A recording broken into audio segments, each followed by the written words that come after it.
दोस्तों, मेरा नाम है धर्मेंद्र प्रजापत और आज के लेक्चर में हम बात करेंगे आपकी क्लास 10th की मैथ्स की जो एक्सरसाइज है 1.2 उसके बारे में। पिछले लेक्चर में हमने जो एक्सरसाइज 1.1 के सारे क्वेश्चन हमने सॉल्व कर लिए थे। अगर आपने अभी तक उनको नहीं देखा है तो पहले आप उसको देख लें, फिर हम जो इस एक्सरसाइज पे आप आए। तो हम टाइम वेस्ट ना करते हुए हम एक्सरसाइज सॉल्व करते हैं आज की 1.2। तो आपकी जो एक्सरसाइज 1.2 है यानी प्रश्नावली 1.2, इसके अंदर टोटल आपके जो क्वेश्चन है वो है 3 क्वेश्चन है और तीनों क्वेश्चन के अंदर जो है एक ही कॉन्सेप्ट यूज हुआ है। तीनों क्वेश्चन में एक ही चीज़ पूछी है अप्रिमेय संख्याओं के बारे में, यानी हमें क्या करना है, प्रूव करना है। जैसे कि भी √5 है वो एक अप्रिमेय संख्या है, इसी तरह से 3+2 √5 को प्रूव करना है। इसी तरह से 1/√2 को, 7 √5 को, 6+√2 को हमें प्रूव करना है कि ये किस तरह की संख्या है, अप्रिमेय संख्या है। तो हम स्टार्ट करते हैं हमारे फर्स्ट क्वेश्चन से। तो हमारा फर्स्ट क्वेश्चन है कि वे सिद्ध कीजिए कि √5 क्या है, एक अप्रिमेय संख्या है। क्लास 9th के अंदर आपने जो है अप्रिमेय संख्या के बारे में पढ़ा होगा। एक बार हम इसका क्विक रिवीजन कर लेते हैं ताकि आपको इस क्वेश्चन को समझने के अंदर आसानी हो। तो हमने क्लास 9th के अंदर पढ़ा था कि भाई वास्तविक संख्याओं के बारे में हमने पढ़ा था कि वास्तविक संख्या किससे मिलकर बनती है, एक तो परिमेय संख्याओं से और दूसरा प्लस अप्रिमेय संख्याओं से। तो परिमेय संख्या वो होती है कि ऐसी संख्या जिनको हम a/b की फॉर्म के अंदर लिख सके और जहाँ b की वैल्यू क्या होनी चाहिए, 0 नहीं होनी चाहिए। क्योंकि अगर b की वैल्यू 0 हो गई तो किसी भी वैल्यू को अगर 0 से डिवाइड करते हैं तो रिजल्ट में हमें मिलता है इनफाइनाइट यानी कि अनंत मान, जो कि हमारे क्या है, रिजल्ट अनडिफाइन है। तो इस वजह से क्या कर लिखते हैं, परिमेय संख्या क्या होती है, जिनको कि हम a/b की फॉर्म में लिख सके और जहाँ पर b की वैल्यू 0 ना हो। इसी तरह से जो होती है अप्रिमेय संख्या, अप्रिमेय संख्या का मतलब हो गया जो संख्या परिमेय नहीं है, यानी जिनको कि a/b की फॉर्म में नहीं लिखा जा सकता। जैसे कि पाई की वैल्यू हो गई, √2 की होगी, स्क्वायर रूट के अंदर जो भी वैल्यू है वो सारी किस तरह की वैल्यू होती है, अप्रिमेय संख्या। तो अप्रिमेय संख्याओं के गुणधर्म क्या होते हैं कि एक तो क्या होती है, जब इनका एक्सपेंशन करते हैं, रिजल्ट निकालते हैं, तो वो कैसा होता है, नॉन रिपीटेटिंग इन नेचर होता है, दूसरा नॉन टर्मिनेटिंग इन नेचर होता है। यानी अगर √2 का हम रिजल्ट देखते हैं तो हमें रिजल्ट क्या मिलता है, 1.41421356 एंड सो ऑन, यानी रिजल्ट हमारा जाता ही जाता है, यानी आगे बढ़ता जाता है। यानी एक तो ये हमारा रिजल्ट क्या है, टर्मिनेट नहीं हो रहा। टर्मिनेट का मतलब हो गया जैसे 1/2 का रिजल्ट हो गया 0.50, तो 50 से आगे हमारी वैल्यू नहीं जा रही। इसी तरह से कि नॉन रिपीटेटिंग इन नेचर, इसका मतलब है कि कई बार आपने रिजल्ट देखा होगा 0.10 10 10, तो इस तरह से ये वैल्यू रिपीट भी नहीं करती। तो अप्रिमेय संख्या की अगर कोई भी है तो उसके पास में क्या दो प्रॉपर्टी होती है, एक उसका जो डेसिमल एक्सपेंशन है वो कैसा होता है, नॉन रिपीटेटिंग इन नेचर होता है, और दूसरा नॉन टर्मिनेटिंग इन नेचर होता है। एक जब हम ये एक्सरसाइज सोल्व करेंगे तब हमें इस संख्या की बहुत ज़्यादा ज़रूरत पड़ेगी, से अभाज्य संख्या, जिसको कि हम क्या बोलते हैं, को प्राइम नंबर बोलते हैं इंग्लिश के अंदर। तो से अभाज्य संख्या क्या होती है, अब तक हमने जो है भाज्य संख्याओं के बारे में हमने पढ़ा है, यानी कि कंपोजिट नंबर के बारे में पढ़ा है। अभाज्य संख्या के बारे में हमने पढ़ा है, यानी प्राइम नंबर के बारे में हमने पढ़ा है।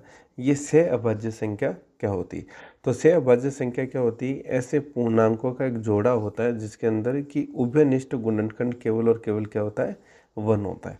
जैसे कि इस लाइन को हम समझते हैं कि उभयनिष्ठ गुणनखंड से क्या मतलब है। जैसे कि हमने कोई वैल्यू लिखी, सपोज करो हमने वैल्यू लिख दी 2/, हमने एक एग्जांपल ले लेते हैं, हम ले लेते हैं 4/10।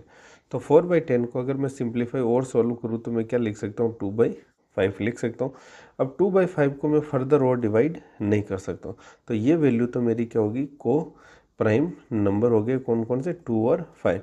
लेकिन 4 और 10 मेरे को प्राइम नंबर नहीं है, क्योंकि 2 और 5 के अंदर कॉमन फैक्टर ओनली ऑन क्या है, 1 है। क्योंकि इसका 2 का फैक्टर क्या है, 2 × 1, 5 का क्या है, 5 × 1। तो कॉमन फैक्टर इन दोनों के अंदर जो उभयनिष्ठ गुणनखंड है वो क्या है, हमारा ओनली 1 है। इसी तरह इस एग्जांपल देखे 4 × 5, तो इसको क्या लिख सकता हूँ, 4 × 1, 5 × 1, यानी 4 और 5 में मेरा कॉमन फैक्टर क्या है, 1। 8 × 5 की बात करें तो 8 × 5 को क्या लिख सकता हूँ, 2 × 2 × 2, और 15 को क्या लिख सकता हूँ, 3 × 15। अगर दोनों को मैं 1 से मल्टीप्लाई कर दूँ कोई फर्क तो पड़ेगा नहीं, यानी इन दोनों के अंदर भी कॉमन फैक्टर क्या है, मेरा 1 है। इसी तरह से 2/3 को क्या लिख सकता हूँ, 2 × 1, 3 × 1, तो इसके अंदर भी कॉमन फैक्टर मेरा क्या है, 1। तो ऐसे पूर्णांकों का जोड़ा, यानी ये क्या हमारे पेयर ऑफ पूर्णांक ही है, 4 और 5, यानी नेचुरल नंबर है हमारे। इंटीजर है, तो ऐसे पूर्णांकों का जोड़ा जिसके के अंदर हमारा उभयनिष्ठ गुणनखंड क्या होता है, केवल एक होता है, उसको हम क्या बोलते हैं, सेय अभाज्य संख्या। अब हम क्वेश्चन को सॉल्व करते हैं। तो आपके जैसे हमारा फर्स्ट क्वेश्चन दे रखा है कि भाई सिद्ध करना है हमें कि √5 हमारी क्या है, कि ए परिमेय संख्या है। तो सबसे पहले हमने क्या मान लिया, हमने कंसीडर कर लिया कि √5 हमारी किस तरह की संख्या, एक परिमेय संख्या है। यानी हमने मान लिया है, हमें सिद्ध तो करना है कि ये ए परिमेय है, लेकिन हमने मान लिया कि भी √5 हमारी किस तरह की संख्या है, एक परिमेय संख्या है। तो परिमेय संख्या है तो मैं इसको परिमेय की फॉर्म में लिख सकता हूँ। यानी √5 को मैंने किसकी फॉर्म में लिख दिया, a/b की फॉर्म में, जहाँ पे b की वैल्यू 0 नहीं हो सकती। और यहाँ पे हमने a और b किस तरह के लिए, सेय अभाज्य संख्या ली है। मतलब a और b के अंदर अब एक के अलावा कोई भी कॉमन फैक्टर नहीं है। तो इसको मैं किस तरह से लिख सकता हूँ, √5 = a/b को मैं लिख सकता हूँ a = √5b। अगर मैं दोनों साइड स्क्वायर कर दूँ तो इसको मैं लिख सकता हूँ a² बराबर क्या लिख सकता हूँ मैं, 5b² लिख सकता हूँ। यानी यहाँ से मैं क्या लिख सकता हूँ, b² बराबर क्या लिख सकता हूँ, a²/5। यानी इसको और सॉल्व करूँ तो क्या लिख सकता हूँ, a × 5। यानी यहाँ से मुझे क्या पता पड़ता है, इस इक्वेशन से मुझे पता पड़ता है कि भाई जो a² है वो मेरा किससे डिवाइड हो रहा है, 5 से विभाज्य हो रहा है। इसका मतलब ये कह रहा है जब a² मेरा 5 से डिवाइड हो रहा है तो ये भी कह सकते हैं कि मेरा a है वो भी किससे होगा, 5 से विभाजित होगा। ऑब्वियस सी बात है, जब a² अगर डिवाइड हो रहा है 5 से तो a से तो डिवाइड होगा ही होगा। इसको मैं लिख सकता हूँ a/5 × a। अगर मेरा a² डिवाइड हो रहा होगा 5 से तो a तो मेरा डिवाइड होगा ही होगा, 5 से होगा। तो अगर मेरा 5 से डिवाइड हो रहा है, इसका मतलब क्या हो गया कि मेरा a² का, यानी a का जो एक फैक्टर है, एक गुणनखंड है, वो 5 के मल्टीपल के अंदर है। तो मैंने a को लिख दिया = 5k, और k को मैंने कोई भी मान लिया कि रैंडम पूर्णांक मान लिया, इंटीजर मान लिया मैंने। तो a की वैल्यू अगर मैं 5k रख देता हूँ तो यहाँ पे हमने देखा था कि b² बराबर a²/5। तो a²/5 की जगह यहाँ पे क्या जाएगा, 5k² 5k का स्क्वायर को सॉल्व करेंगे तो क्या जाएगा, 25k² 5। यानी यहाँ से मुझे b² की वैल्यू कितनी मिल गई, 5k²। तो यहाँ से अगर इसको सॉल्व करूँ तो k² बराबर क्या मिल गया मुझे, b²/5। फिर से इसको लिख सकता हूँ b × b/5, या लिख सकता हूँ b/5 × b। तो यहाँ से मुझे क्या पता पड़ा कि भाई जो b² है वो भी किससे, 5 से विभाजित हो रहा है। इसलिए हम कह सकते हैं कि भाई b भी हमारा किससे डिवाइड होगा, 5 से विभाज्य होगा। तो यहाँ से हमें क्या पता पड़ा कि जो दोनों हमारे इंटीजर जो भी हमने जोड़ा लिया था पूर्णांकों का रेशनल फॉर्म के लिए, कि a और b दोनों का एक उभयनिष्ठ गुणनखंड है, यानी कॉमन फैक्टर दोनों के अंदर क्या है हमारा, 5 है। यानी लेकिन हमने इनको क्या बोला था स्टार्टिंग में, a और b किस तरह की संख्या है हमारी, को प्राइम नंबर है। किस तरह के नंबर है, को प्राइम नंबर है, यानी कि सेय अभाज्य संख्या है। और सेय अभाज्य संख्या के अंदर कॉमन फैक्टर क्या हो सकता है, केवल और केवल 1 हो सकता है। लेकिन यहाँ पे और b दोनों के अंदर उभयनिष्ठ कॉमन फैक्टर क्या आ रहा है, 5 आ रहा है। तो ये जो हमने माना है इस तथ्य के विपरीत है कि a और b क्या है, सेय अभाज्य संख्या है। क्योंकि अगर a और b सेय अभाज्य संख्या होती तो उभयनिष्ठ गुणनखंड इसका 5 नहीं होता। इसलिए हम ये मानते हैं कि भाई जो √5 है वो को a/b के रूप में उसको नहीं लिखा जा सकता। और यहाँ से हम यह पता पड़ता है कि भाई √5 किस तरह की संख्या है, एक a परिमेय संख्या है। तो इस तरह के जितने भी क्वेश्चन आएंगे उनमें हम क्या करेंगे, पहले हम मानेंगे कि भाई ये परिमेय संख्या है, फिर हम उसको जो है सॉल्व करेंगे कि भाई लास्ट में प्रूव करेंगे कि हमने जो माना था वो क्या माना था, गलत माना था।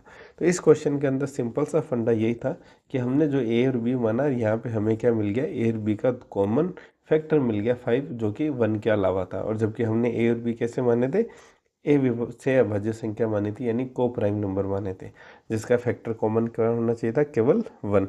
लेकिन यहाँ पे हमें रिजल्ट में एक और फैक्टर मिल गया 5।